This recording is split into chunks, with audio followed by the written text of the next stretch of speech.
The sun dipped low in the sky, casting golden hues across the pristine beaches of the luxury resort, where the elite came to escape the mundane.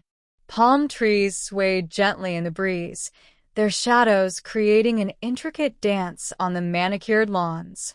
The resort, famed for its grandeur and exclusivity, was alive with whispers of a brewing drama that would soon escalate into an unforgettable confrontation. Amidst the serenity, an air of tension began to ripple. Donald, clad in his signature red cap emblazoned with "Make America Great Again," stood tall, his expression unwavering yet betraying a simmering frustration. Beside him, Melania exuded elegance in a sleek beige dress, her demeanor composed but her eyes revealing a flicker of unease. Opposite them, a woman in a sharp white suit, her blonde hair pulled back into a tight bun, confronted them with a fiery resolve. Her voice, sharp and commanding, cut through the tranquil ambience as her finger jabbed the air with every pointed word. Behind the trio, two security guards stood stoically, their crisp uniforms and stern gazes adding an official gravity to the scene. They were trained to intervene if necessary, but for now, they remained silent observers, their presence a reminder that this was no ordinary disagreement. The woman in white, Margaret Devereaux, a prominent activist and socialite, had long been a thorn in the side of influential figures. Known for her uncompromising stance on issues of social justice, she had confronted Donald over his policies and rhetoric, accusing him of fostering division and neglecting the needs of the marginalized. "I won't stand by and let you spout rhetoric that divides this country further." Margaret's voice rose, her frustration palpable. Her words carried the weight of countless voices she claimed to represent. The confrontation had drawn the attention of resort guests who watched from balconies and poolside loungers, their curiosity piqued by the unfolding spectacle. Donald, unyielding, responded with characteristic bravado. "You don't know what you're talking about. My policies have done more for this country than you could ever imagine." His words were measured but laced with a defensive edge, his gaze locked onto Margaret's with an intensity that spoke of years of public battles and personal convictions. As the exchange grew heated, Melania placed a gentle hand on Donald's arm, a silent plea for restraint. Her voice, calm yet firm, broke through the rising tension. "Enough, both of you. This is neither the time nor the place for this."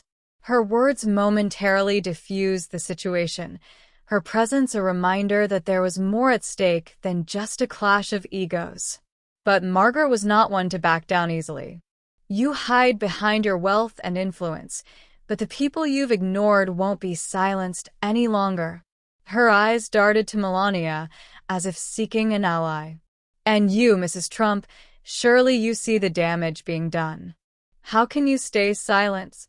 Melania's gaze faltered, a flicker of inner conflict crossing her features. She had long been accustomed to navigating the complexities of public life, but this confrontation struck a chord she couldn't easily dismiss. "I've always believed in doing what's right," she said softly, her words carrying an undertone of ambiguity that left Margaret unsatisfied. The scene unfolded like a carefully choreographed play, each participant assuming their role with precision. The resort staff, discreet yet attentive, ensured that the confrontation did not escalate into chaos. Guests murmured amongst themselves, speculating on the outcome and debating the merits of each side's arguments. Unbeknownst to them, a young journalist named Clara had been observing from a distance. Armed with her camera and notepad, she saw an opportunity to capture a story that would resonate far beyond the confines of the resort. Clara had come to the resort seeking a break from the relentless pace of her profession, but she now found herself at the center of a narrative that demanded to be told. As the confrontation reached a crescendo, Clara approached cautiously, her camera capturing the intensity of the moment. Margaret noticed her and, recognizing the potential power of media, turned her attention toward Clara. "You're a journalist, aren't you? This is your chance to show the world what's really happening here." Donald, noticing Clara as well, shifted his stance. "Another member of the fake news media, I see.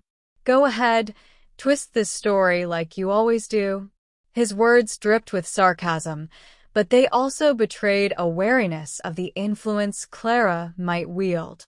Clara hesitated, aware of the weight of responsibility that came with her profession. She had always strived for impartiality, to present the truth without bias.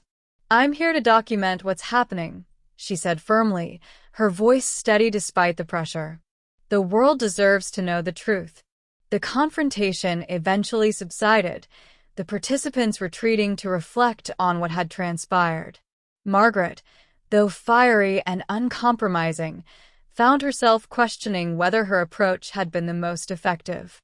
Donald, steadfast in his beliefs, recognized that his words and actions carried consequences that extended far beyond the confines of the resort.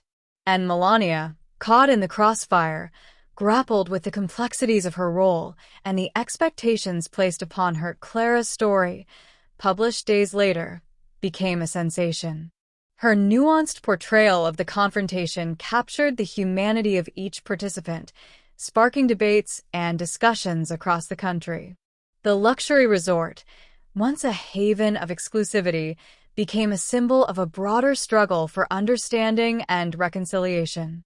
In the end, the confrontation served as a reminder that even amidst the grandeur of wealth and privilege, the issues that define a society cannot be ignored.